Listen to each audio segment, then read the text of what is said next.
atrapalhar. Ah, entendi, perfeito. Peraí. Pode começar, doutora. Bem, queremos agradecer inicialmente a Soperge por ter facilitado essa atividade, ter colocado disponível a plataforma, agradecer muito ao Diego, que está em toda a parte técnica, o suporte que ele dá a nós, a orientação, a gravação que está fazendo da atividade, e, em especial, fazer um super agradecimento, porque a gente está aqui com uma divindade, né? Quer dizer, o Jorge está conosco há muitos anos, é um indivíduo que fala daquilo que conhece, que em medicina é uma coisa que é extremamente importante. Muitas vezes a gente tem gente que lê muito artigo, vê muita coisa, mas não está ali na clínica no dia a dia. E o Jorge tem uma experiência extrema, quer dizer, não só teórica, mas prática, muito mais do que 20 anos, vendo praticamente todas as crianças com diabetes no IPPMG. Eu não sei se ainda continua assim, deve mais ou menos continuar, mas ele sempre tem contato com as crianças antes da alta, avalia, discute com a equipe. Então, o que ele vai falar para nós, além de ter uma atualidade teórica muito grande, é fruto de uma enorme experiência prática. Isso não quer dizer que ele seja um indivíduo difícil, pedante, ao contrário, responde às nossas solicitações com carinho, com simpatia, é generoso no partilhar do conhecimento, e eu convoco a todos para que assistam a aula. Após a aula, nós vamos ter um bom tempo para ter perguntas. A cetoacidose, o Jorge vai colocar tudo para nós aqui, mas é muito interessante que a gente coloque as dúvidas, sem inibição, sem medo, porque a gente precisa estar diante do doente mais qualificado, e para isso temos que tirar as dúvidas, né? Então, apresentando o Jorge Luiz Luescher, ele foi meu residente. Vocês veem como eu sou jovem, né? O Jorge, ele é chefe do serviço de endocrinologia do Instituto de Pediatria e Puericultura, ele é pediatra, endocrinologista, e a gente estava conversando antes de começar aqui a nossa live. Ele até hoje dá plantão no grande serviço de emergência do Instituto de Pediatria e Puericultura da UFRJ, né? Que atende muitos diabéticos, que tem um serviço de endocrinologia e de diabetes muito desenvolvido. Ainda temos a colônia de férias, né, onde as pessoas são treinadas. Não temos mais? Não, nesse momento não. Que pena, mas teremos. É por causa da Covid ou antes já não tinha? Não, já há uns anos para cá, problemas econômicos, de patrocínio, a gente deixou de ter a colônia. Mas era muito bom a colônia, né? Muito bom. A colônia a gente ia como residente, aprendia, ficava nas casas orientando as crianças. Então, enfim, vamos direto aos trabalhos, né? Convocamos o Jorge para que faça a sua apresentação, agradecemos muito a generosidade, pedimos a todos que mantenham os seus sons, o som e a imagem desligados, né? As perguntas poderão ser feitas pelo chat e ao vivo, tá? A estimativa é que a gente tenha 1 hora de apresentação e um tempo talvez similar de perguntas, tá? Um grande abraço a todos e que nós possamos estar aqui firmes e fortes para absorver esse conhecimento. A gente relaxa que o conhecimento penetra, não é verdade? Muito obrigado, Silvia, pelas palavras. Muito obrigado a Soperge pelo convite. E eu espero fazer uma aula assim, mesclando teoria e, como você diz, eu sou um cara prático, e falando mesmo da minha prática, né? E essa prática vem de anos e anos, lá desde que a gente, né? Você é uma fundadora desse protocolo de diabetes, né? Que o tratamento, você e a Júlia, que era da rotina, fizemos o primeiro protocolo da emergência lá no final dos anos 80. A gente tinha um jeito de tratar antes, que era a insulina subcutânea em dose alta.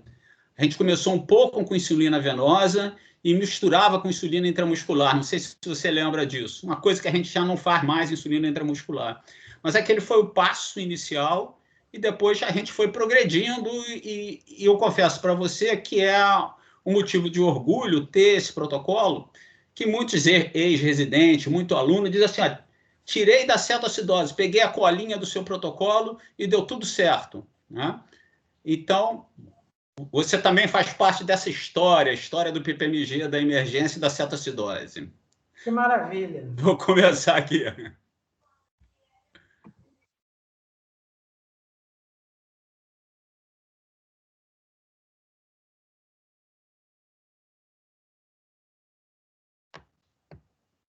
Ô, doutor, só minimizar esse quadradinho que tá do Teams, por favor. Qual quadro? O que tá do Teams, que tá do lado direito.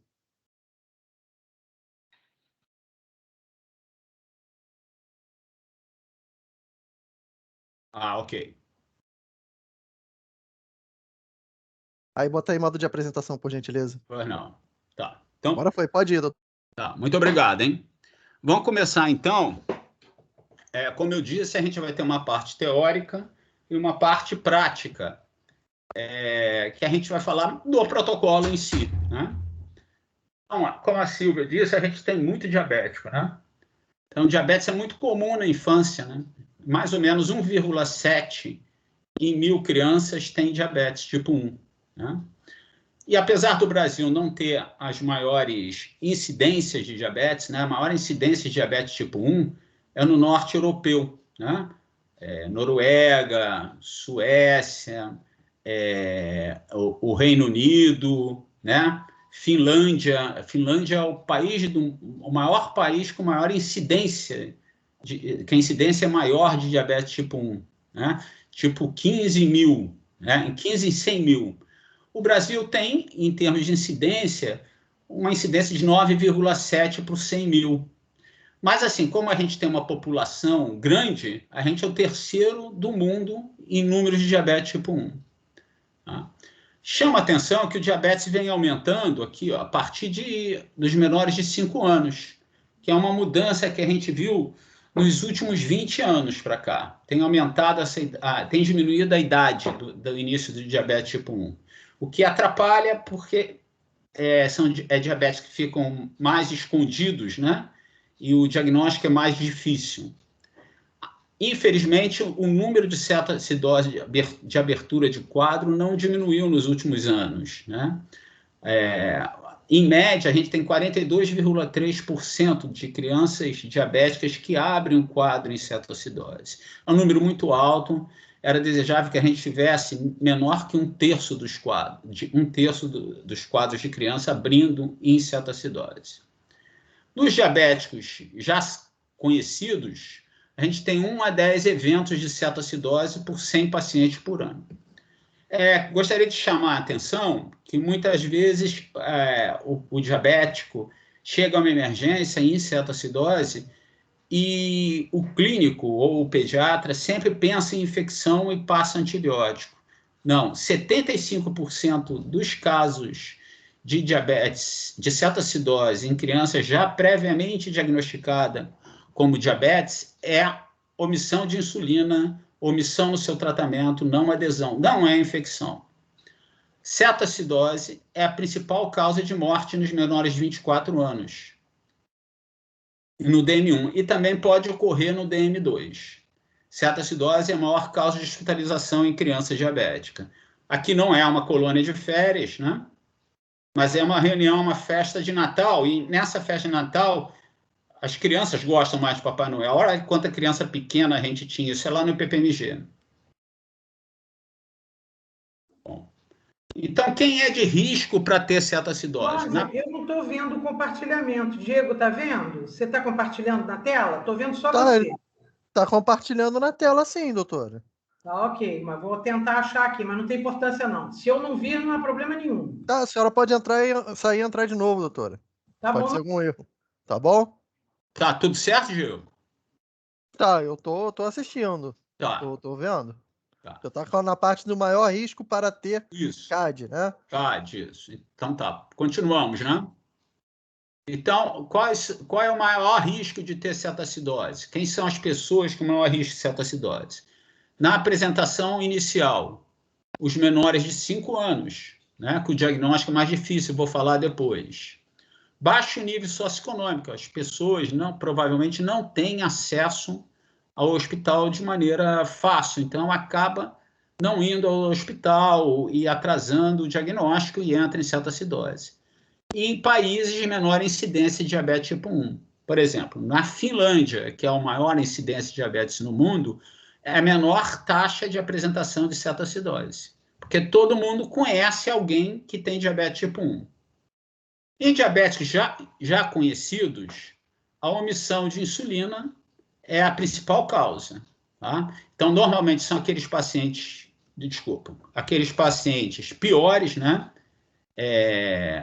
Com maior dose requerida de insulina, adolescentes, especialmente as meninas, com muito problema de transtorno alimentar. Muitas vezes essas meninas adolescentes deixam de fazer a insulina para emagrecer, né? Crianças com frágil suporte familiar ou famílias desestruturadas também repetem muito cetoacidose. Uso de corticoide sistêmico, distúrbios psiquiátricos, maior tempo de diabetes, né? Então, parece que o diabético meio cansa, né? O diabético acaba se cansando do tratamento e tem maior tempo de diabetes. Em paciente, não é a nossa casuística, não tem uma casuística grande de uso de bomba, mas o principal problema da bomba é a obstrução da cânula do catéter, e se a pessoa não percebe em 2 horas que está obstruído, ela entra em cetoacidose. Tá? Então, recorrência, quase 60% dos episódios ocorrem em 5% do paciente. Então, muitas vezes chegam lá no ambulatório de diabetes e dizem lá para a gente, olha, tem um paciente seu na emergência, já me passa na cabeça 10 nomes. Tem um paciente antigo seu na emergência, me passam já na cabeça 10 nomes. Dada a recorrência dessas crianças, são crianças que não têm muito suporte social, muito suporte até mesmo familiar, né? Então, como é que é o diagnóstico clínico laboratorial? Você tem aqui história recente de poliúria, polidipsia, emagrecimento e polifagia. A criança está desidratada, tem uma taquipneia e tem uma alteração da consciência. Pode ser um torpor, uma sonolência, raramente é um coma, né? E ela vai apresentar glicemia maior que 200, pH menor que 7,3 e ou bicarbonato menor que 15, cetonemia ou cetonúria. Infelizmente, a gente não tem cetonemia. Então, a gente acaba fazendo diagnóstico só por cetonúria. Agora, nem sempre alguns critérios aqui são preenchidos. Por exemplo, a família já sabe que a criança é diabética, começou a vomitar, tem náusea, e ela faz uma glicemia, deu 500. Ela já faz insulina em casa, e às vezes faz uma dose maior de insulina, e a criança chega na emergência com 180. Essa dose foi suficiente para corrigir a glicemia, mas não foi suficiente para corrigir a acidose nem a desidratação. Então, esse paciente, apesar de estar com glicemia menor que 200, ele é classificado como tendo cetoacidose. De outra forma, só informando que um diabético que chega na emergência com 400, com 500, ele não obrigatoriamente está em cetoacidose. Muitos diabéticos mal controlados vivem 400 e 500 e estão bem adaptados. Então, normalmente, esse paciente vai estar com 400, com 500, não vai estar vomitando, não vai estar com dor abdominal. Então, ele não merece, às vezes, não merece nem a gasometria. Mas ficou em dúvida, colhe a gasometria. Na verdade, se ele não estiver vomitando, não estiver desidratado, você vai fazer só uma regular subcutânea e observar um pouquinho ele na emergência.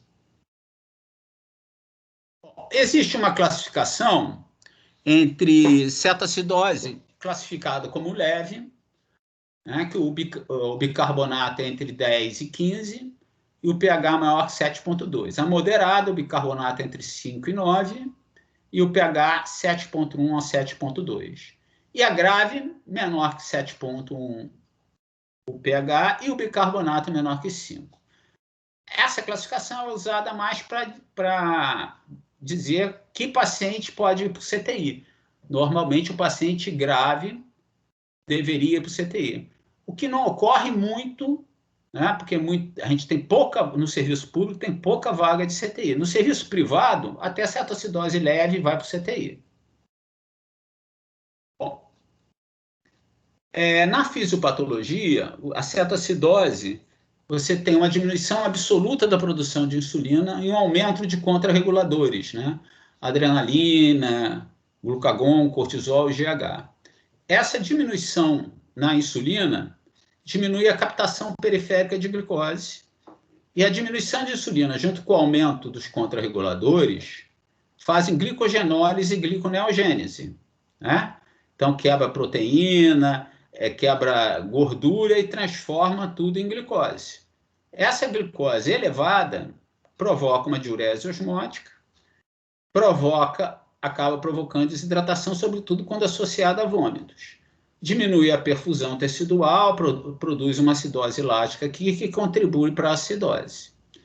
De outro lado, você tem, e talvez seja o lado mais importante para o clínico olhar, você tem um aumento da lipólise, né? Você produz mais ácidos graxos, esses ácidos graxos produzem mais acetilcoenzima A, que não consegue entrar no ciclo de Klebs, porque o ciclo de Klebs, algumas enzimas do ciclo de Klebs são dependentes da insulina, então eles têm uma entrada diminuída no ciclo de Klebs e eles são desviados para a cetogênese, para formar os corpos cetônicos, que são o beta-hidroxibutirato e o acetoacetato. No início da cetoacidose, o beta-hidroxibutirato está mais aumentado, e depois ele vai se transformando em acetoacetato. Mas no início não predomina o acetoacetato, predomina o beta-hidroxibutirato, pois vocês vão entender por que eu estou falando isso. E aí você tem um ambiente de acidose. Quais são as manifestações clínicas, então? Então a gente tem aquele paciente que tem lá sua poliúria, sua polidipsia, sua polifagia. Em crianças que já tinham controle de urina, ela começa a urinar na cama, deve-se, claro que você pode pensar numa enurese psicogênica, mas se ela já tinha controle e começa a urinar na cama, deve-se pensar em diabetes. Então, polifagia, fadiga e visão turva. A glicose, quando aumenta no sangue, ela também aumenta nos líquidos dos olhos. E aí o líquido do olho, que tem que ser transparente, ele fica meio turvo. Então, até, às vezes, algumas crianças nesse período vão ao oftalmologista e eles diagnosticam uma miopia. Então, esse quadro, normalmente, começa 2 a 6 semanas antes. Na criança muito pequena, ele é mais rápido. Às vezes, 1 semana, a criança começa a poliúria e entra em cetoacidose. E na criança maior, no adolescente, ele é mais longo, por exemplo. Só que aí o paciente evolui para náusea, vômitos e dor abdominal. Depois disso, ele começa com náusea e vômitos, ele já tinha poliúria, começa a vomitar e desidrata, vem a acidose, hiperventilação, o hálito cetônico e as alterações do sensório.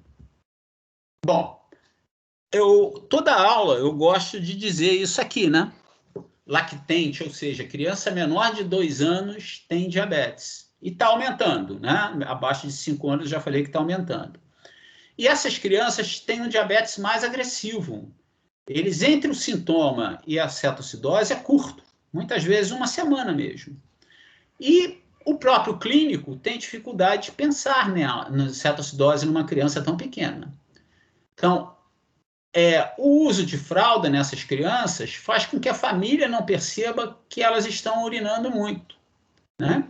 E essa criança tem água sempre a seu dispor. O avô, a avó, a mãe carrega a água para onde a criança vai. Então, a criança sempre está bebendo água. E são crianças que se adoecem muito nessa fase. Então, assim, tem sempre com o nariz escorrendo, com uma tosse, e acaba isso atrapalhando o diagnóstico. Um dado importante é uma severa ou recorrente dermatite de fralda, cândida, né, por candidíase. Esse menino, só para dar o exemplo, ele ficou diabético aqui aos 10 meses. E ele vinha com problema de desmame. Então, ele não estava aceitando ser muito desmamado. Então, a falta de apetite não foi notada, como não é muito notada na criança pequena. Ela fica algo estressada e não come. Mas a família, apesar de bom padrão social, a família não percebeu que ele estava urinando muito, né? Só depois que a gente interroga assim, não estava trocando muita fralda? Aí a família diz, estava sim e tal. E esse menino, como tinha um quadro respiratório e tinha tido um broncoespasmo anterior, a mãe começou a fazer nebulização com fenoterol em casa e depois ligou para a pediatra, e a pediatra, por telefone, ela disse que ele não estava melhorando, passou um corticoide, o que piorou ainda mais esse menino. Ele chegou, isso foi no hospital privado, ele chegou ao hospital privado em cetoacidose tão grave que ele foi entubado, o que é raro, né? O que é raro precisar entubar na cetoacidose. Mas ele saiu do tubo rapidinho, assim, 4 horas depois ele estava sem tubo. Aqui, ó, ele todo feliz, né, com o seu tratamento, é um garoto muito alegre, aqui mais ou menos ele tinha uns 4 para 5 anos. Nesse momento, esse menino tem 19 ou 20 anos, e o sonho dele é ser médico, né? Está fazendo o Enem visando a medicina. Esse é um caso recente, né? Lá do ambulatório de diabetes, não tão recente, 1 ano talvez. Essa menina, com quase 3 anos de idade, e a mãe só dizia, né, para a gente assim, olha, doutora, eu não sei, ela só estava amuada, ela estava tristonha. E você olha para a criança e você vê aqui, né, o olhar triste dela, que antes da cetoacidose, um pouco mais emagrecida, né? E a família também não notou poliúria, polidipsia. Na verdade, ela tinha uma dermatite pulmonília que o pediatra já vinha tentando tratar e toda hora trocava de medicação e não dava certo. E aqui olha a diferença de expressão da criança 1 mês depois, né? A criança engordou, o olhar é mais expressivo. E foi legal que a mãe tirou as 2 fotos, essa aqui 1 dia antes da cetoacidose e essa depois, na mesma cama, né? Então, qual é a dificuldade, quais são os diagnósticos diferenciais que o pediatra pensa? A gente fez um levantamento lá nas crianças do PPMG, há muito tempo atrás, mas eu acho que isso não mudou. Muitas crianças chegavam lá com o primeiro pensamento do pediatra nos lactentes de asma brônquica. Tá, porque tem taquipneia, né? Mas, ora, a cetoacidose tem taquipneia, mas não sibila. Ah, tá bom, pode não estar aberto o pulmão, por isso que não está sibilando. Faz uma nebulização. Se for asma, vai aparecer sibilo. Se for acidose metabólica, não vai aparecer sibilo, né? Nem tudo que é dispneia em criança, nos lactentes, é asma ou bronquiolite, né? Pode ser uma acidose metabólica que não vai ter sibilo, né? Gastroenterite é muito confundido por causa dos vômitos. Como a gente vai ver, o EAS na cetoacidose também é um EAS que leva você a pensar em infecção urinária. Então, se pensa muito em infecção urinária. Outros quadros pensados é sepsia, meningite. A gente mesmo, não sei se a Silvia lembra disso, a gente teve um quadro lá de uma criança muito pequenininha que se pensou primeiro em meningite e depois se viu pelo líquor que a criança tinha uma hiperglicorraquia. Era impressionante, né, Jorge? Lembra disso? Eu, quando dou aula, eu conto isso. Eu me lembro que foi uma hiperglicorraquia absurda, que eu não tenho nem coragem de falar, porque as pessoas podem achar que a gente está mentindo, né? Mas foi o menor bebê que a gente pegou, acho que tinha 2 meses, não é isso? Era um diabetes neonatal, que é mais raro ainda, né? Isso. Eu achei que tinha essa idade aí, mas era menor ainda. Mas o diagnóstico foi feito pelo líquor, que era uma loucura, né? Não sei se você lembra do valor, mas não dá para falar que vão chamar a gente mentiroso, né? Você dizia que parecia sorologia para toxoplasmose, né? Isso, era naqueles valores lá em Deus me livre. Bom, desculpa, voltando. Abdômen agudo é muito confundido, né? Assim, pode-se pensar em apendicite, em pancreatite, né? Só lembrando o seguinte, acha que está com dor abdominal, diabetes, está em cetoacidose, pode ter apendicite e pancreatite junto. Mas você começa a tratar a cetoacidose, em 6 horas a dor abdominal vai passando. Se não passar em 6 horas, aí você chama o cirurgião. Só lembrando o seguinte, o hemograma não vai ajudar muito, porque o hemograma na cetoacidose também tem leucocitose e desvio para a esquerda. Então, é mesmo só observação. Outras coisas bem mais raras, que a gente não vê mais, intoxicação por salicilato, estado hiperglicêmico e hiperosmolar, que é relatado somente em diabetes tipo 2, adolescente, né? Eu não vi, só vi na clínica médica em adulto. E um raro erro inato no metabolismo que dá hiperglicemia, muitas vezes, na maioria das vezes, dá hipoglicemia, mas pode dar hiper, que é acidose metilmalônica. Bom, e aí entra no laboratório. Aí gostaria de chamar a atenção para as pegadinhas do laboratório. Tá? Então, o sódio pode estar de qualquer jeito na cetoacidose. Tem uma perda real de sódio. E a perda de sódio é até menor que a perda de água. Então, a gente até poderia pensar que ele estaria hipernatrêmico. Mas, na verdade, o sódio acaba diluído no sangue, porque você tem a hiperosmolaridade e acaba puxando água do intercelular, do interstício, para dentro do vaso e dilui o sódio. Além disso, você tem uma tendência a aumento da porção lipídica no sangue. Então, nessa porção lipídica, ocupa um espaço que você não consegue dosar o sódio ali. Então, o sódio fica mais baixo. É pseudohiponatremia lipídica.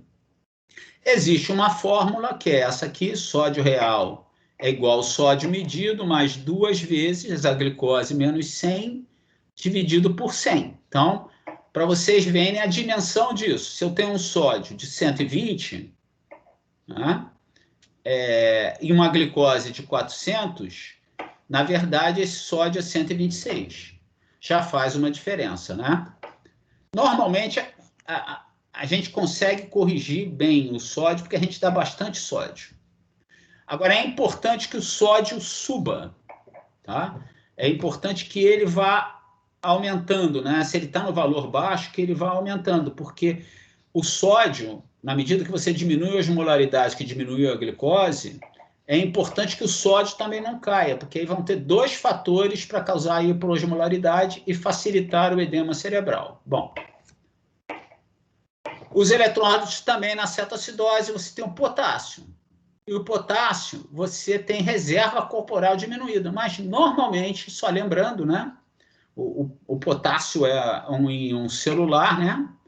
E ele é quebrado pelo metabolismo celular, a proteólise, ele sai da célula, mas só que ele é eliminado na urina. Só que na cetoacidose você tem hiperpotassemia. Como a gente lembra, assim, na hiperpotassemia você tem acidose, né? Você troca, o potássio sai da célula e o hidrogênio entra na célula. Então, você vai ter falsamente uma hiperpotassemia, né? Uma hipercalemia, que é falso. Quando você começar a tratar, você dá a insulina e começa a corrigir a acidose com a hidratação, você vai tender a uma queda importante do potássio, a hipocalemia, né? E essa hipocalemia é importante, né? Muitas vezes não causa nada no paciente, mas se você tiver um potássio menor que 3, é interessante que você tenha um eletro ali, né? Rode o eletro, ou se você tiver num lugar que tem possibilidade, põe o eletro no paciente e vai vendo no monitor o tempo todo, né? Então, assim, a hipocalemia você vai vendo por ondas T achatadas, onda U proeminente, e a hipercalemia, aquele QRS alargado, e onda T em pico. É tão importante o potássio que em lugares que você não tem potássio em criança, que você não tem o potássio sérico rápido do laboratório em criança, que normalmente não tem insuficiência renal como complicação do diabetes, lá quando você está tratando, diferente de adulto que tem mais insuficiência renal decorrente do mau tratamento por anos de diabetes, na criança o rim normalmente está funcionando bem. Então, assim, mesmo que você não tenha o potássio inicial, você repõe logo após a diurese, né? Depois eu vou explicar como é que a gente faz no IPPMG, que a gente tem o potássio, né? Outros cuidados, o EAS, você tem piúria.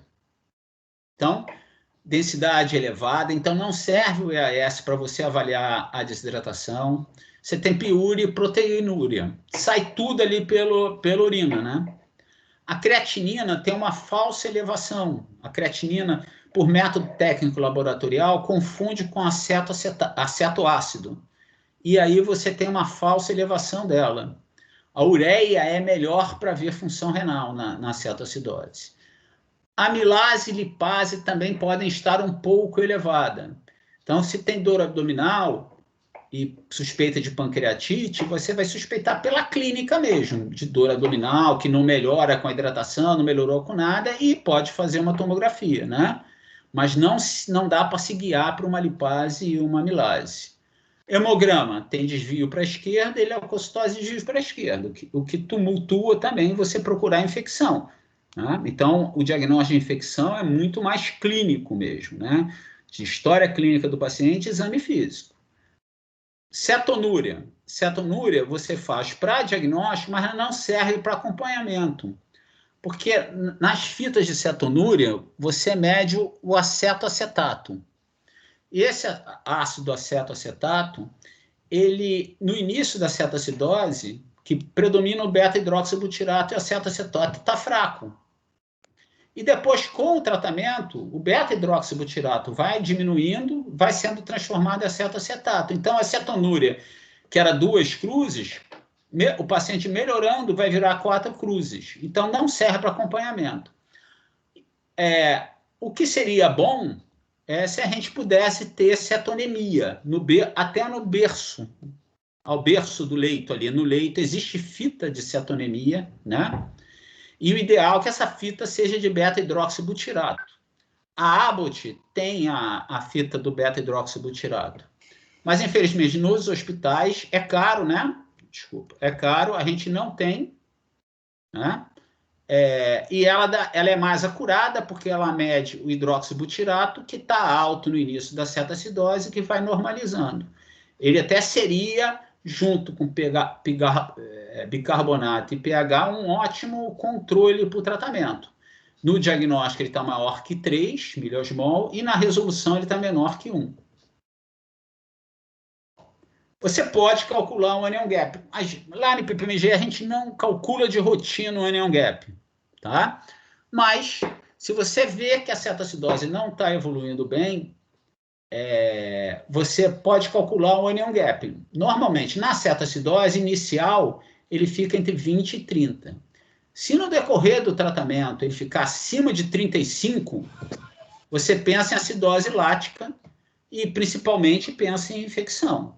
Tá? Ou, então, você está hidratando tão mal o seu paciente que ele está produzindo mais ácido lático, mas não é o que normalmente ocorre, né? Então, eu pensaria mais em sepse. Então, se teria esse valor no anion gap. Bom, e agora vamos ao tratamento, né? Que é uma visão mais prática, né? Então, como todo paciente grave, você vai ver a permeabilidade das vias aéreas, né? E vai, se ele tiver com Glasgow menor que 8, passar uma sonda nasogástrica. Se ele tiver muito torporoso, com Glasgow baixo, e não estiver fazendo bexigoma, vai ter que passar uma sonda, né? Se você não tiver outro meio, às vezes, de medir urina. E a gente tenta evitar a intubação. Intubar é muito raro na cetoacidose, mas às vezes a criança parece que vai entrar em fadiga e você intuba. Então, essa revista portuguesa até diz que você não deve intubar, porque quando você intuba, você naquele momento ou logo depois, você aumenta o PCO2 na intubação. E o CO2, ele é mais difundível pela barreira hematoencefálica que o bicarbonato. Então, acaba você produzindo uma acidose no líquido, levando a edema cerebral. Tá? Então, normalmente, é evitar a intubação, mas em alguns momentos, se o paciente vai entrar em fadiga, em depressão respiratória, você vai ter que intubar. Mas é raro precisar intubar.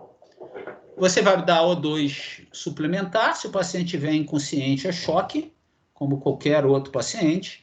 E na circulação, se hipotenso, aquela etapa rápida você pode fazer em 15 a 30 minutos. Vai lá e abre o soro, né? Na etapa rápida. Então, no tratamento, o objetivo inicial é você fazer expansão intravascular. Então, etapa rápida é bem-vinda, né? Restaura a perfusão tecidual, né? Melhora o pulso, se o pulso tá fraco, melhora a perfusão tecidual. e também diminui a glicose e elimina um pouco de cetona. Então, só o ato de hidratar, você já vai diminuir um pouquinho a glicemia. No segmento, então, o inicial é evitar o choque, né? No segmento, é hidratar com manutenção, né? Fazer uma hidratação de manutenção e perdas, né? Corrigindo os déficits hídricos e as alterações eletrolíticas. E insulinizar, para corrigir a hiperglicemia e a cetogênese. O objetivo no segmento é, lógico, sair da cetoacidose, mas evitar o edema cerebral. Então, como é que a gente faz lá no PPMG? Inicialmente, combate o choque, né? 10 a 20 ml por quilo de soro fisiológico, e se hipotenso, fazer em 15 a 30 minutos, tá? Se não hipotenso, fazer em 1 hora. O objetivo é urinar. Mesmo que esteja sequinho, você não fica repetindo a etapa rápida, porque é um risco de você gerar cetoacidose, você gerar edema cerebral, tá? Então, não exagerar com as etapas rápidas. O objetivo é ver urina. Na manutenção, então você vai evitar a hiperidratação. Você vai fazer necessidades hídricas diárias e mais perdas, tá? Então, eu vou mostrar como que a gente calcula. Essas perdas, a gente pode ou subestimar ou repor em 36, 48 horas. Lá no IPPMG, a gente prefere subestimar. Então, numa cetoacidose, você pode ter, na grave, até perda de 10 a 15%, né? O que equivale a 100 a 150 ml por quilo. Mas como a gente reduz o tempo de hidratação no máximo para 24 horas, se bem que a maioria até sai antes de 24 horas, que é melhora da cetoacidose, a gente usa um cálculo de perda um pouco menor, tá? E não usar líquidos hipotônicos. Então, cuidado com a diluição do soro. Quando passar para soro NaCl 3,4%, né? Desculpa, NaCl é 20%, você tem que ter o cuidado de não fazer um soro com osmolaridade menor que 150. Então, vamos lá. Então, a necessidade hídrica, como é que eu faço? Olha, nos acima de 30 quilos, eu calculo por metro quadrado, 1,5 a 2 litros por metro quadrado. Nos menores de 30, eu uso aquela fórmula de Holiday-Singer, né, que vocês conhecem, né? E eu faço um cálculo de perda entre 50 a 80. Então, se a desidratação é leve, eu ponho um cálculo de perda de 50 ml por quilo somado à necessidade hídrica. Se a cetoacidose eu classifico como grave, 80. É muito difícil você aferir desidratação no paciente com cetoacidose, né? Porque o vascular está, de certa forma, preservado, né? Por causa da alta osmolaridade puxando água para o vaso. Então, como é que eu faço isso? Eu faço somo os dois, a manutenção mais a perda, faço 1/3 nas primeiras 6 horas, inicialmente de soro fisiológico, 0,9%, ou se a glicose cair de 250, 1:1, 1/3 nas próximas 6 horas, que aí vai ser 1:1, 1/3 nas próprias 12 horas, pode ser 1:1, ou mais concentrado, se a glicemia estiver caindo muito rápido. Se eu ficar em dúvida, eu não posso dar mais do que 4 litros por metro quadrado por 24 horas para o paciente. Aí você calcula se você está dando muito soro. O tipo de solução, então, inicial é a etapa rápida com soro fisiológico, e soro fisiológico até a glicose chegar a 250. Chegou a 250, 1:1. Então, o que acontece é que você está infundindo soro, hidratação numa veia, idealmente insulina na outra veia, ou em Y. Com a insulina, você pode fazer cair a glicose, e vai acontecer isso mais rápido do que corrigir a acidose. E aí, muitas vezes, a gente vê isso no CTI, que o paciente chega a 90 de glicemia, mas está com pH de 7,13, 7,20, né? 7,2, ainda está acidótico, ou um bicarbonato de 10. E aí, tá com bicarbonato de 10, está melhorando, a glicemia está 90, e tiram a insulina venosa porque a glicemia está 90. Não, você mantém a glicemia venosa e aumenta a concentração do soro. Então, se você está fazendo soro 1 para 1, você vai fazer soro, que é a 2,5, você vai fazer soro a 5.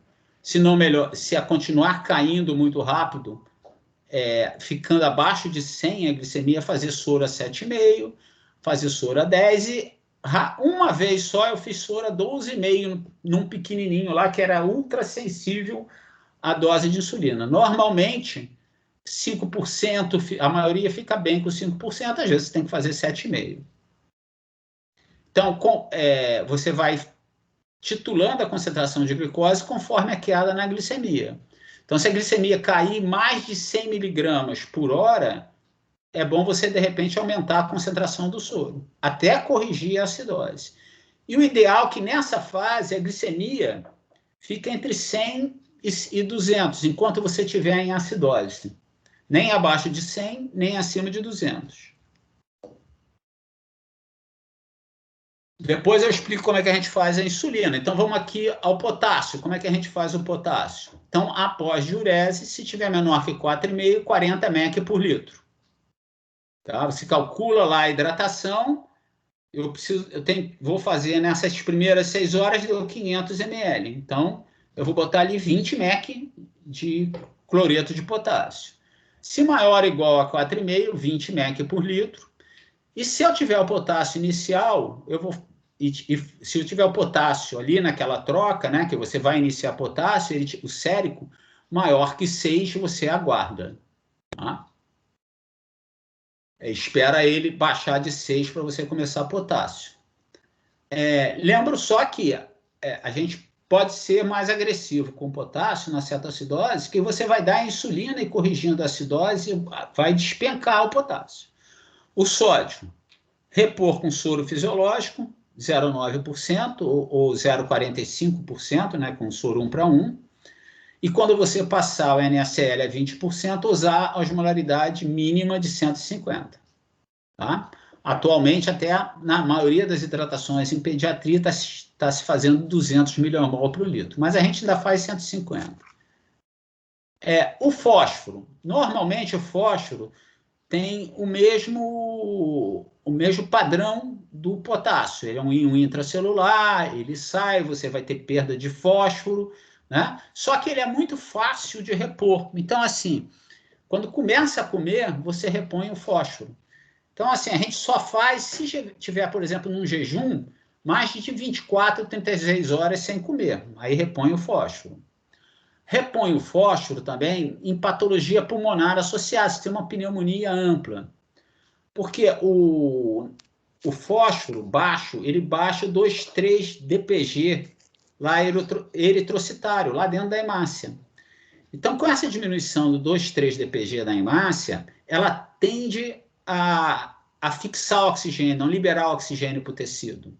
Então, assim, se você tem uma patologia pulmonar que você precisa dar mais oxigênio para os tecidos, é bom você repor fósforo, porque você repondo fósforo, você normalizando o 2,3 DPG dentro do eritrócito, você vai facilitar a liberação de oxigênio para os tecidos.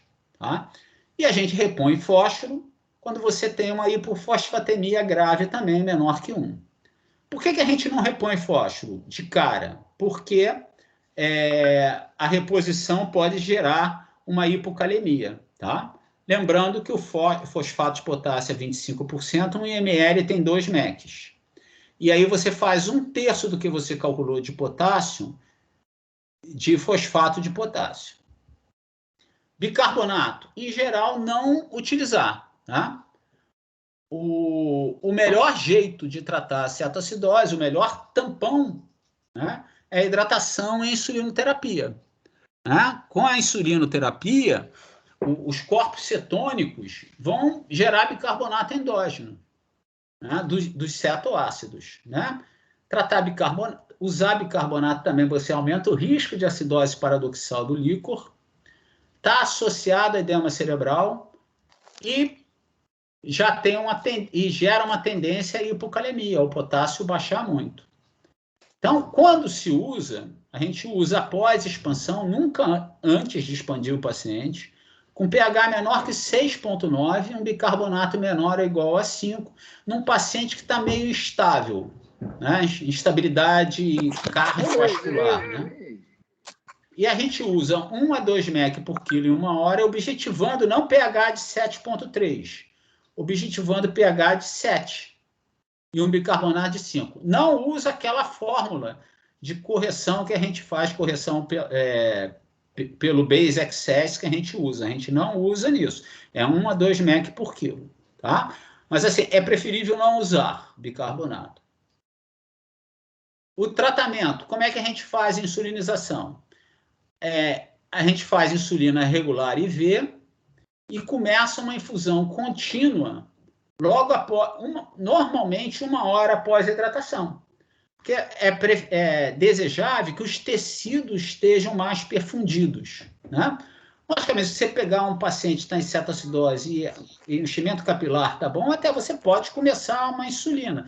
Mas, como eu disse, só o ato de você hidratar, você já vai diminuir a glicemia. Então, faz uma hidratação, pelo menos por 1 hora, e inicia a infusão contínua. Antigamente, a gente fazia bolos de insulina, 0,1 por quilo de bolos de insulina. Não se faz mais. É infusão contínua de 0,1 unidade por quilo por hora.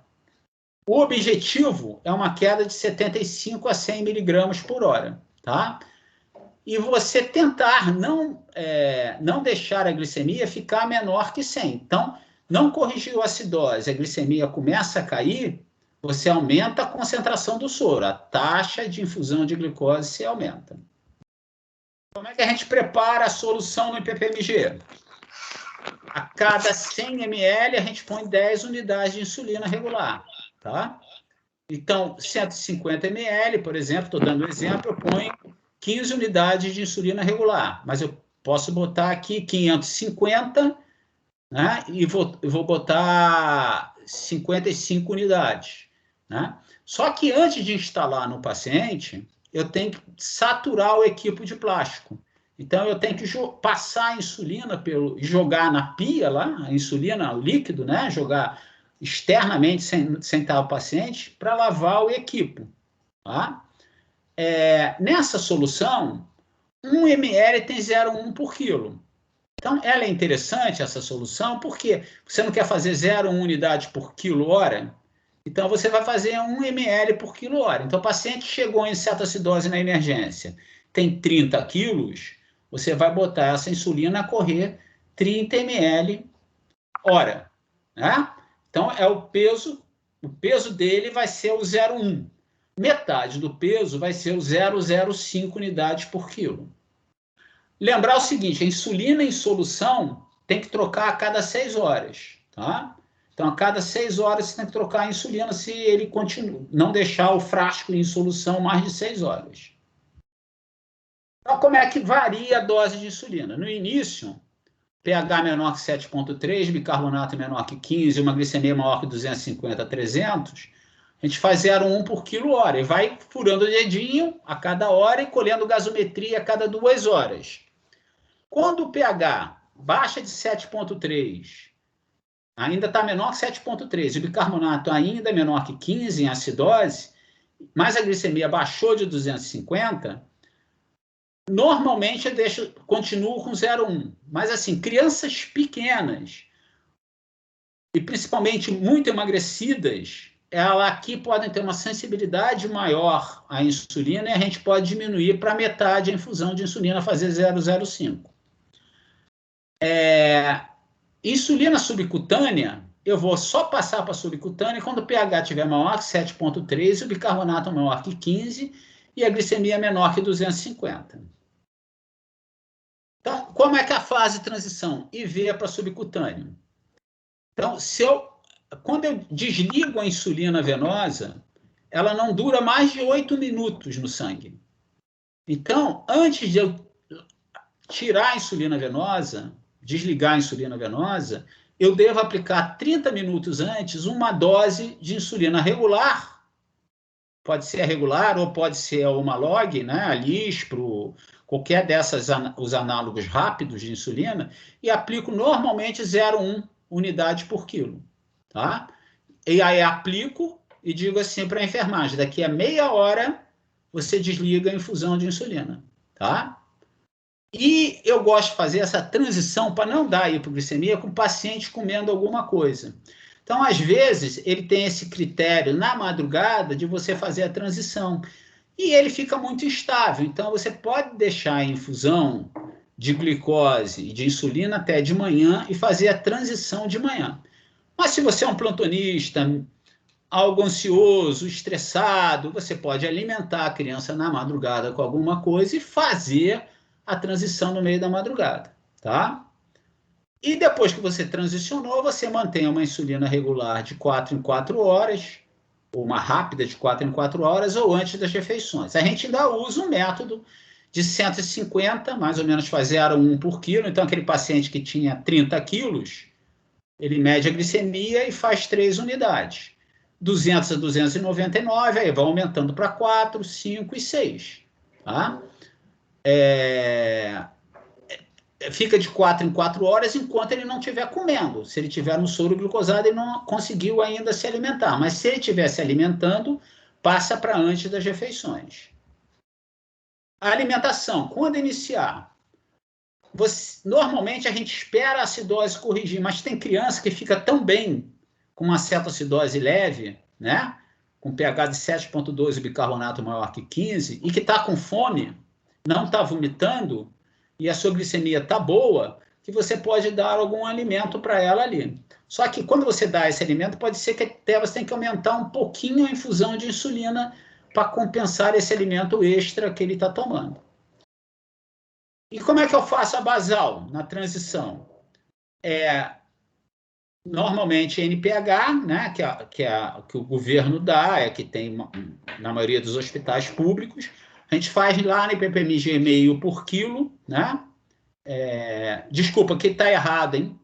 É 1/3, 1/3, 1/3. 1/3 antes do café, 1/3 antes do almoço e 1/3 antes da ceia. Não é 2/3, lógico. 2/3 mais 1/3 mais 1/3 daria mais do que o número 1, né? Então, aqui é 1/3, 1/3, 1/3. Desculpa. Então, o paciente tem 30 quilos. Eu vou fazer 15 unidades. Eu ponho 5 unidades antes do café, 5 unidades antes do almoço e 5 antes da ceia. Tá? Eu posso usar um Alantus, né? Que é a glargina, eu posso usar a Tresiba, que são insulinas mais modernas. Lá no PPMG, a gente até tem a glargina e a gente tem a Lispro também, para felicidade nossa lá. Então, a gente até consegue, nas crianças que depois vão conseguir manter esse tratamento, passar essas insulinas de cara para eles.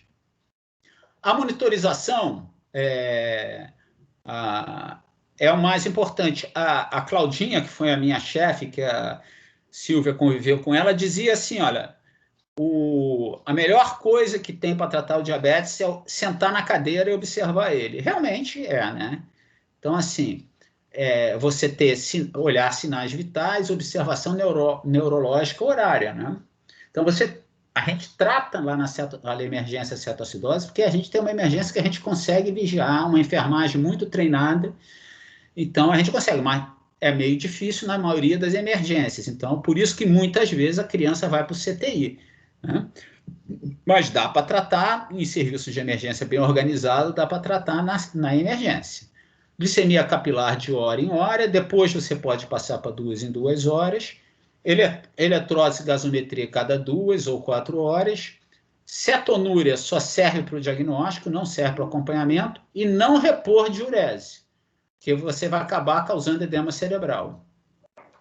O fatídico edema cerebral ocorre entre 0,3% a 0,9% das cetoacidoses, tem uma elevada mortalidade, 24%, uma morbidade de 30%, gerando alguma sequela neurológica de memória e cognição. Normalmente, a memória e cognição assim, perto da cetoacidose.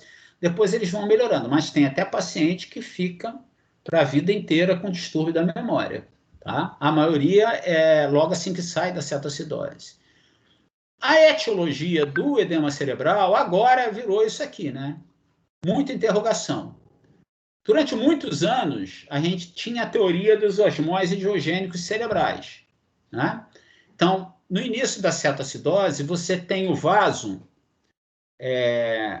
com uma hiperosmolaridade. E o cérebro, a partir da própria glicose, que não precisa da insulina para entrar nas células cerebrais, formam osmose diogênicos. Então, iguala as osmolaridades. A osmolaridade do sangue fica igual à osmolaridade do cérebro. Se você tratar muito rápido a cetoacidose, dar muito líquido, diminuir muito rápido a osmolaridade, né, cair muito a glicemia muito rápido, você vai diminuir a osmolaridade no sangue e os osmose diogênicos, eles têm metabolismo mais lento. Então, acaba passando água da onde tem uma osmolaridade mais baixa, que seria no sangue, para dentro do cérebro. Tá? Então, durante muitos anos, o edema cerebral era culpa do tratamento, de um tratamento que você provocou a variação rápida da osmolaridade, infusão exagerada de líquido. Só que se viu alguns casos, não, graças a Deus não é a maioria, nunca vi, do paciente chegar com edema cerebral e cetoacidose na emergência. Então, atualmente, tem a teoria vasogênica, que o paciente com hiperglicemia, né, cerebral, né, como eu disse, a glicose passa sem insulina para o cérebro, a glicose alta, isso a gente sabe, é pró-inflamatória, gera interleucinas e fatores de necrose tumoral, e isso vai dando uma alteração da permeabilidade vascular, como por exemplo, ocorre na sepse, né? Então, você vai ter áreas de edema cerebral no cérebro. Edema cerebral, lógico, né? O edema cerebral, quem é de risco? Os menorzinhos, menores de 5 anos. A abertura de quadro tem maior risco de edema cerebral. Talvez por chegar mais tarde na emergência, né? Hipocapnia, né? O paciente que hiperventila muito, que cai muito o PCO2. Aumento da ureia, mostrando que ele está muito desidratado, e uso de bicarbonato. Quais são os sintomas do edema cerebral? Então, eu até estava tentando recordar aqui, eu tive poucos edemas cerebrais na minha vivência, né? Mas, assim, eu me lembro muito bem que foi a Ludmila, que trabalha comigo lá no ambulatório de diabetes, que viu esse quadro. Era uma menina lá, a Gabriela, né? Não vou citar, mas os residentes sabem quem é, porque ela vive internando em cetoacidose. E o pai, a Ludmila estava passando pela emergência, né? E o pai não chamou o plantonista, chamou a Ludmila para ver a criança e disse assim: doutor, ela teve uma dor de cabeça muito grande e agora ela está sonolenta.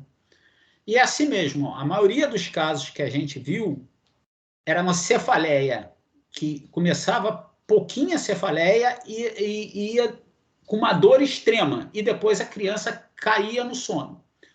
Embora eu tive outra criança que teve a cefaleia e depois ficou agitada. Tá? Então, você vai pensar nessa cefaleia, nessa sonolência e na irritação, e também vômitos recorrentes, e é um pouquinho tarde para você pensar, mas você pode pensar na anisocoria e a tríade clássica do edema cerebral, da hipertensão intracraniana, que é a bradicardia, a hipertensão e a depressão respiratória.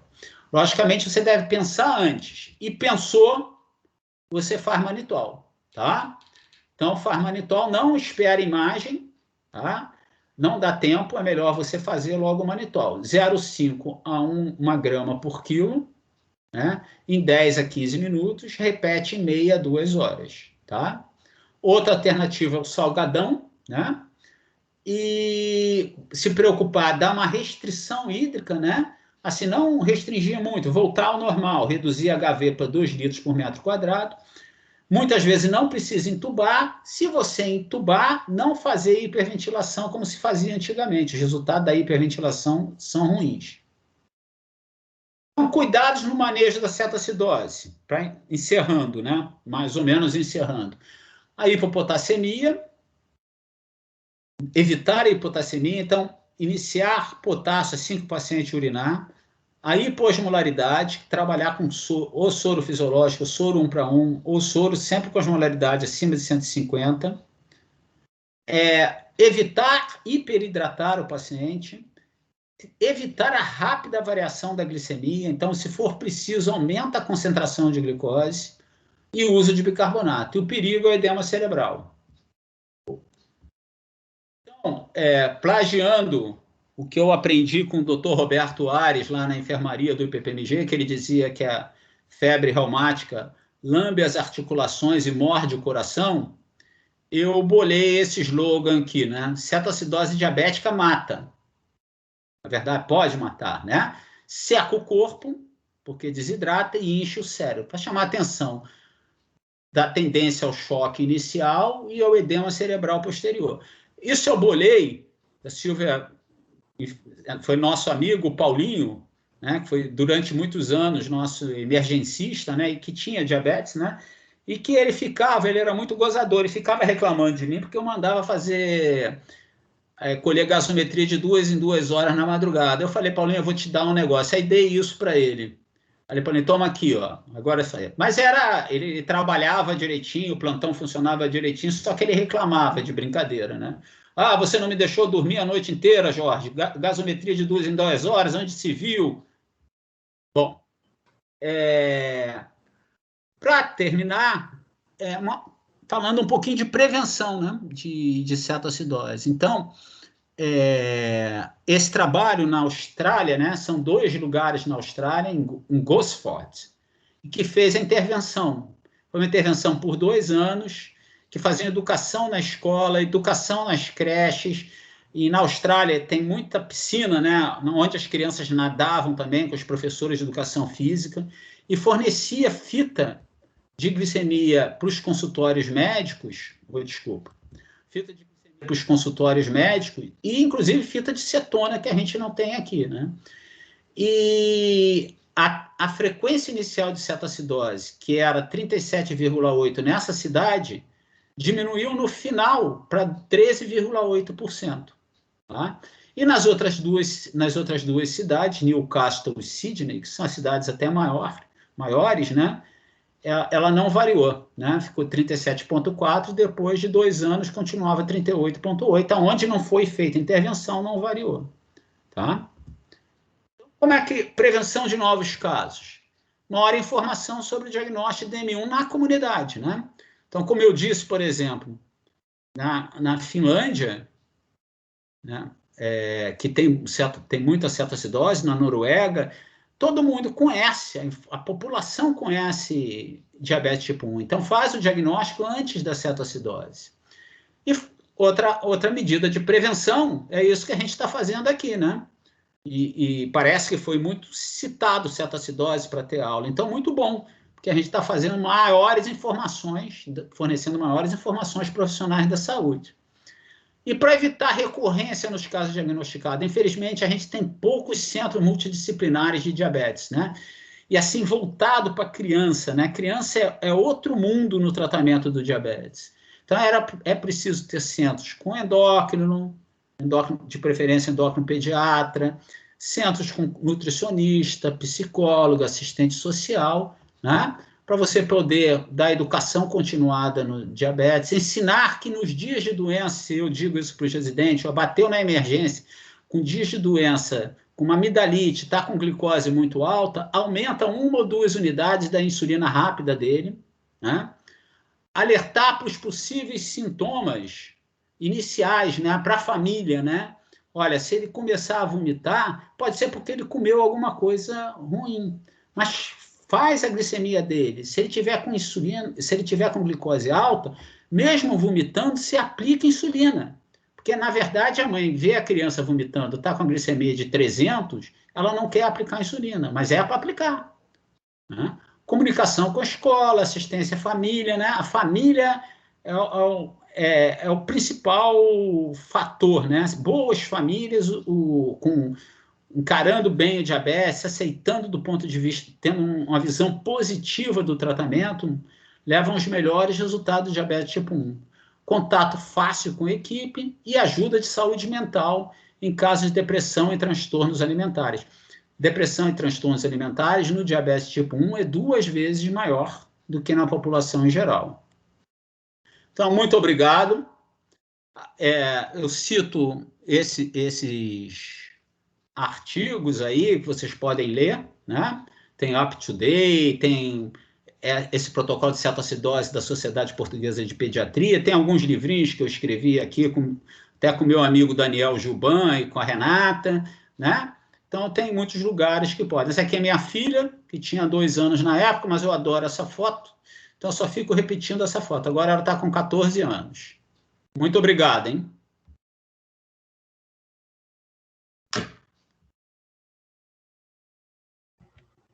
Muito bem. Agradecemos ao Jorge. Consegui, peraí que minha câmera está aqui com problema. Pronto, cheguei lá. Muito obrigada, Jorge. Acho que muito esclarecedor, né? Por enquanto não temos pergunta no chat, que às vezes pode significar inibição, não entendimento ou total entendimento. Eu creio que a gente está nessa situação de que você colocou tudo, né? Eu tinha separado aqui algumas questões e você já discorreu sobre elas, né? Acho que uma coisa que as pessoas normalmente têm muito medo é essa questão aí que você colocou, de que, quer dizer, reforçando, a gente tem critérios para tirar a criança da veia e passar para o subcutâneo, né? Que é você ter a glicemia em patamares menores que 200, é você ter o pH e o bicarbonato em valores já colocados, e às vezes o que acontece é que o bicarbonato e o pH não estão ok, e a glicemia sim, e você já colocou isso, né? Quer dizer, a gente aumenta a concentração da glicose no soro. 2,5%, soro ao meio. 5%, fácil. 10% fácil. O resto a gente usa aquelas fórmulas para você poder fazer a concentração. A gente anteriormente também utilizava a redução da insulina para 0,05. Você não faz mais isso, só mexe com a glicose. Não, eu tendo a deixar 0,1, né?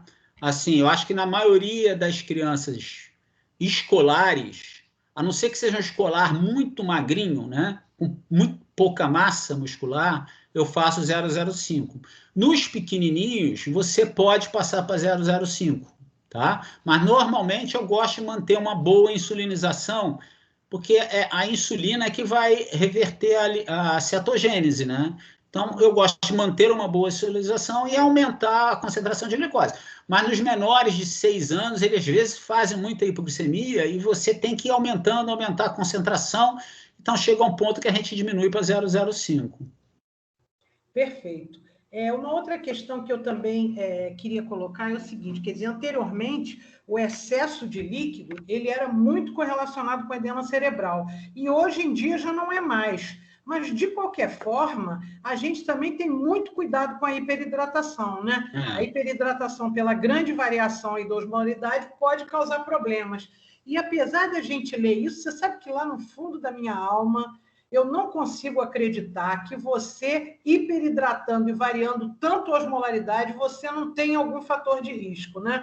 Então, de qualquer forma, eu, às vezes, quando eu vou falar sobre esse assunto, e eu aprendi muito isso com você e com a Claudinha, eu sempre começo colocando que cetoacidose diabética não é um bicho de 7 cabeças, né? Isso. É uma questão que você tem que ir com calma e tem que ter o seu roteiro ao lado. E tem que saber os nãos, né? O que não? O que não? Não hiperidratar. Quer dizer, na realidade, a situação em que a gente tem um choque, ela é de um percentual menor. Se a criança não está hipotensa, não tem evidência de choque, eu vou hidratar em 1 hora com calma e até boto mais o pé no freio e vou me acertando, né? Outro não é importante. Quer dizer, não sei, comenta aí. Não, até assim, tem protocolo de cetoacidose que até não usa o soro fisiológico, entendeu? Se a criança não está desidratada, assim, perceptivelmente. Sim. Mas eu acho que sempre é bom uma etapa rápida, né? Nem que seja de 1 hora mesmo, porque você perfunde melhor os tecidos, você vai conseguir que a insulina chegue melhor aos tecidos, né? Então, eu não sou a favor desses protocolos. Eu só acho que, às vezes, nós, pediatras, até baseado em atendimento de outras situações, a gente fica repetindo muito a etapa rápida. Na cetoacidose, tá sequinho, deixa sequinho, mas não, já urinou, não faz mais líquido. Não faz mais soro rapidamente. Vai fazer o soro de manutenção e a perda. Mas não fica fazendo soro fisiológico, né? Até urinar, você faz quantas vezes etapa rápida? Qual é o teu limite ali para ter cuidado? Não, normalmente a gente vê que é 2 vezes, né? Isso, perfeito. Muitas vezes, a maioria das vezes, sai com a segunda etapa rápida, né? Raramente você precisa fazer uma terceira, né? Sim, sim. Tem algumas perguntas aqui. O segundo não é o bicarbonato, mas depois a gente vai falar dos nãos, né, Jorge? O segundo não é o extremo cuidado com o bicarbonato e aqueles critérios que ele colocou, né? Nunca, quando o doente chega para você desidratado grave, você vai começar o bicarbonato. Primeiro você hidrata, Isso. que já vai dar conta dessa questão, né? A gente tem algumas perguntas. Você quer comentar sobre isso? Não, perfeito, perfeito. Olha, nós temos uma pergunta aqui da queridíssima Isabela Ferreira de Castro, que foi minha aluna em Campos, e que foi sua aluna também. Também, está lá em Minas. Está lá em Minas? Isso, ela está dizendo que é fica muito feliz de ver, eu vou falar, em 2 grandes mestres juntos, dando um show de aula. Opa, não vamos nem dormir essa noite, hein, Jorge? Não. Parabéns, Silvio e Jorge, saudades. Aí agora ela vai fazer um comentário aqui com uma pergunta. A Isabela diz o seguinte: Jorge, há pouco tempo eu tive uma cetoacidose onde o potássio chegou a 2,7 e me pediram para interromper a insulina até a melhora do potássio. O que você acha disso? Não, pode ser feito. Logicamente, pode ser feito. E é descrito mesmo, né? Porque se você der mais insulina, vai cair. Então, assim, mas aí você tem que pesar o quanto a pessoa estava de acidose naquele momento, o quanto você poderia não fazer insulina nenhuma. Eu já tive uma situação que eu fiz 0,025 unidade de insulina enquanto esperava o potássio subir, mas está certo, não é errado não. Né? Lembrando, Silvia, assim, você pode chegar a 0,5 mEq por quilo-hora de potássio, tá? Então você pode tacar potássio. Agora, nesses casos, tem que botar monitor cardíaco, né? Sim. Instalar o eletro lá para você ir tratando esse paciente. No potássio, beleza, eu acho que esse comentário vale, quer dizer, até 0,5 quilo-hora, né? Até 0,3 a gente pode não estar num ambiente de CTI e ir com um pouco de cuidado, mas não é o ideal. Agora, sempre lembrar que o potássio, além da velocidade por hora, a gente tem a concentração. Isso. Porque o ideal é a gente ter 4 e, no máximo, 8 MECs por cada 100 ml. A gente tenta respeitar o 4. Agora, eu acho que você interromper a insulina depende, né? Você pode chegar a esse limite que você colocou aí de meio MEC quilo-hora. 0,05. 0,025, né? 0,025 é o que você colocou, mas, de repente, você está numa situação que você pode até precisar da insulina. Então, a priori, eu acho que pode optar por fazer um pouco mais de potássio, tentar ajeitar ali, né? Interromper, eu acho que... Não, mas está descrito, Silvia, na literatura, entendeu? Na prática... que situações que você interrompe? Não, eles dizem mesmo, se o potássio estiver muito baixo, você suspende a insulina por um tempo, entendeu? Agora, assim, vivendo essa situação, igual que eu vivi da Isabela, eu só vivi uma vez também. Nesse caso, eu estou dizendo o que eu fiz, porque também eu achava que a acidose estava muito ruim ainda. Eu não me lembro o valor, entendeu? Uhum. Mas, por exemplo, se você tiver ainda com uma certa acidose com pH menor que 7,2, que é a cetoacidose moderada ou grave, eu não tenho coragem de tirar a insulina totalmente. Eu deixaria um cheirinho de insulina que seria um quarto do peso do paciente, né? Seria esse 0,025, né?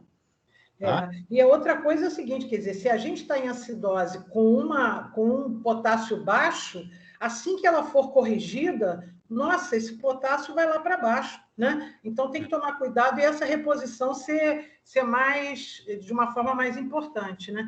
A Isabela podia ter, porque as pessoas podem falar, ela podia até contar para nós o que aconteceu nessa criança, né, Jorge?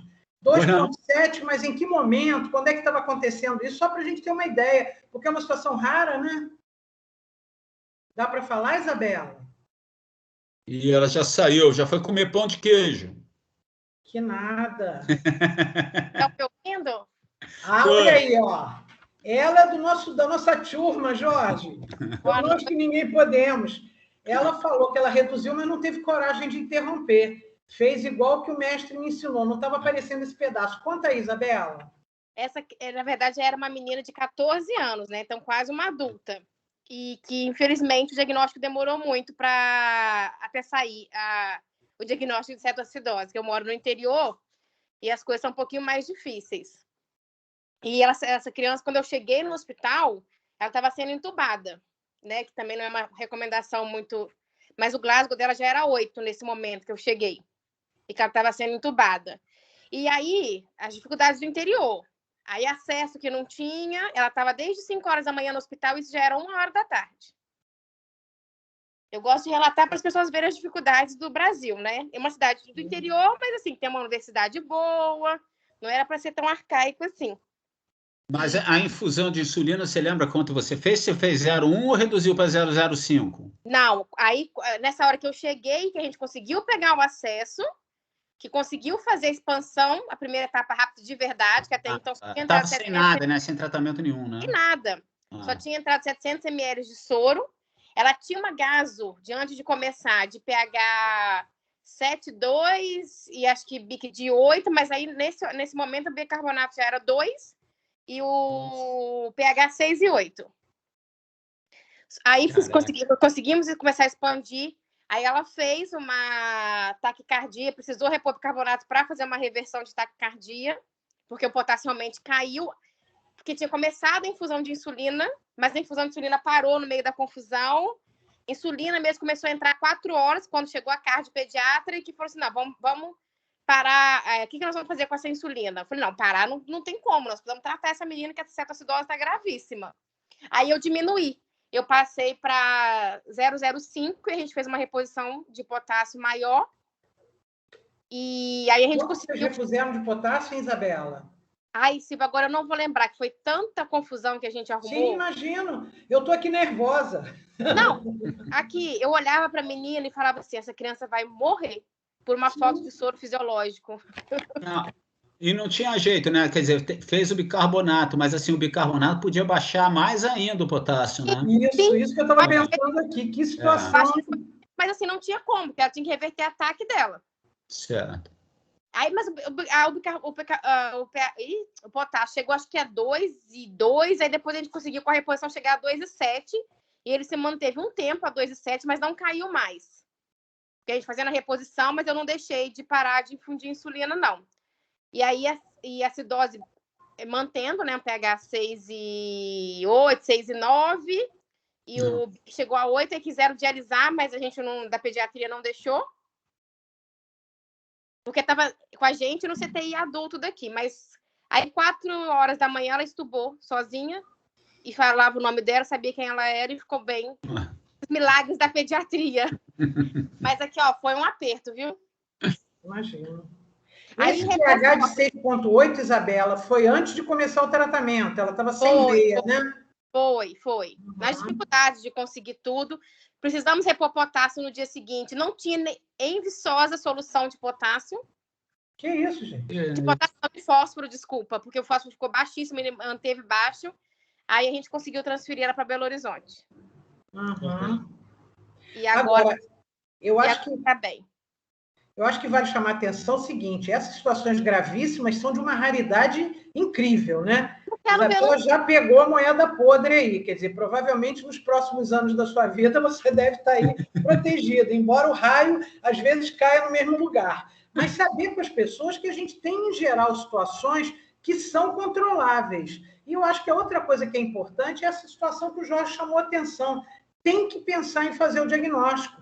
Chegou uma criança grande para nós, desidratada, sem história de perda, tem que considerar a possibilidade de ser diabetes, né? Quer dizer, ninguém fica desidratado sem ter uma evidente situação de perda, então pode estar perdendo pela urina, né? A gente tem que fazer uma história adequada, mas se você faz o diagnóstico precocemente, é muito importante. E a gente cansou de pegar lá na emergência do Fundão, né? Crianças que chegavam dispneicas e que eram tratadas como doença respiratória. Não que a gente não possa ter doença respiratória com pulmão com ausculta normal. Às vezes você tem uma diminuição do fluxo de ar pelo estreitamento que você não escuta ruído. Ou às vezes você está com uma criança que tem ruído porque ela está com um quadro respiratório que levou aquele quadro de diabetes, né? Então, ter muita atenção e está na dúvida, dosa glicemia. A gente costuma ter fita com facilidade, né? E não ter medo, quer dizer, hidratar. Estou lá em São João do Mato Dentro, cheguei à conclusão de que a criança tem um quadro de glicemia alta e é compatível com cetoacidose, vamos botando na ambulância, mas vamos hidratando, vamos sem medo, porque se a gente esperar chegar no CTI ou um endócrino, isso aí pode demorar muito. Às vezes tem esses aconselhamentos, né? Ah, não dá para segurar na emergência, não dá para segurar aqui ou ali. Às vezes a gente tem um quadro mais simples que você consegue reverter de uma forma um pouco mais tranquila, né? E mesmo, né, Silvia, assim, mesmo no Rio de Janeiro, você não tem. Uma vez lá teve um questionamento se as crianças de diabetes todas teriam cetoacidose que ir para o CTI, né? Então, e muitas vezes fazem esse questionamento, né? Não é a realidade brasileira, né? Assim, a realidade brasileira é de não ter vaga em CTI, né? Então, assim, acho que é importante o médico. Na enfermaria. Pois é importante o médico emergencista ter essa visão que você está dizendo aí, né? Não vão, abre o livro, procura o protocolo, o ideal é que as emergências tenham um protocolo e sentar do lado do paciente, porque é um paciente que pode mudar muito, né? De uma hora para outra, né? Mas dá muito prazer também a gente reverter, né, Silvia? Isso que a Isabela contou era um espetáculo. E eu me lembro assim, quando a gente começou na emergência, a nossa emergência tinha situações, dias de grande precariedade. E o que vale aí? O seu conhecimento, a rotina estabelecida, né? E a tranquilidade de ir devagar. Tem que lembrar que o pé no freio, não pode baixar além de 75/100, né? Cuidado com o líquido. A gente, às vezes, hidratava lá naquela salinha da endócrina, né, Jorge? Claro que isso foi em 1800, mas a gente tirava as crianças nessa situação. Então, a gente não tem que se condicionar, chegar, fazer o diagnóstico, é cetoacidose, chama o endócrino, chama o CTI. Isso não existe, né? A gente tem que ter o conhecimento para começar a bater essa bola aí. E se não tiver jeito, a gente continua, prescreve até NPH e vai acompanhando até poder ter um acompanhamento adequado, né? Isso, nós não somos triagistas de pediatria, nós somos pediatras. E um pediatra tem que saber atender situações de urgência que estão associadas à mortalidade alta. Ainda mais depois de uma aula dessa que falou tudo para nós, né? Está tudo aí escrito, é só a gente chegar, copiar e executar, né? Deixa eu ver se temos mais alguma pergunta aqui. Por enquanto, não. Alguém quer fazer alguma pergunta de viva voz aí, de corpo presente? Pode fazer. Por enquanto, no chat nós não temos. Tem alguma coisa que você queira falar, Jorge, que você acha que poderia ter, enfim, tocado e tal? Não. Acho que estava tudo lá, né? Sim. É só lembrar, alguém me perguntou aqui, essa aula vai ficar gravada, né? Ela vai estar disponível no site da Sociedade de Pediatria daqui uns 2, 3 dias, né? Entrar lá e ver. E agora, a oportunidade de perguntar é agora ou nunca, porque na aula gravada não pode fazer perguntas. Mas depois pode ter meu e-mail lá para mandar até um e-mail perguntando. Isso, depois de metabolizar. É disponível, né? Oi, doutores, estão me escutando? Sim. Oi. Então, doutores, vai estar disponível daqui a 2, 3 dias, como a doutora falou, no YouTube da Soperd e também no site da Soperd. Perfeito. Então, o YouTube e o site. Enquanto o pessoal está tomando coragem ou está aí se preparando para pedir pista, a gente vai lembrar que na segunda que vem, que é dia 30, neste mesmo bate-horário, 7 horas da noite, a gente vai ter uma discussão sobre crise convulsiva na emergência. A abordagem diagnóstica e terapêutica é com a Andréia Moreira, que é neurologista, é professora da Faculdade de Teresópolis, de Medicina de Teresópolis, e é a presidente do Comitê de Neurologia da Soperd. Já esteve conosco várias vezes em campus, é outra divindade também, né? Excelente. Mais alguma questão? Ou vamos deixar o Jorge dar uns abraços na Lara? Estou entendendo, então, que a gente pode parar a gravação, Diego, que a gente pode, daqui a pouco, né, agradecer mais uma vez a todos que estiveram aqui presentes, nos colocarmos as ordens, né, para as dúvidas, para as questões depois que a aula acabar, especialmente o professor Jorge com seu e-mail aí, a gente na Faculdade de Medicina de Campos e nos nossos contatos, e dizer a todos que a gente assiste várias vezes essa aula, porque é muita informação. E a outra coisa importante, se eu entender fisiopatologia, eu vou começando a entender o tratamento, que esse é a receita do bolo, né? Se você usar um bolo, uma receita de bolo um pouquinho mais antiga, ela também vai dar certo, mas nós temos uma novinha em folha, testada e aprovada há muitos anos, né? Na nossa cozinha experimental, né, Jorge? Isso. Elaborada, né? Desde do nosso tempo, de 1980 e pouco. Nossa Senhora, a gente era criança, né? A gente trata diabetes desde a adolescência.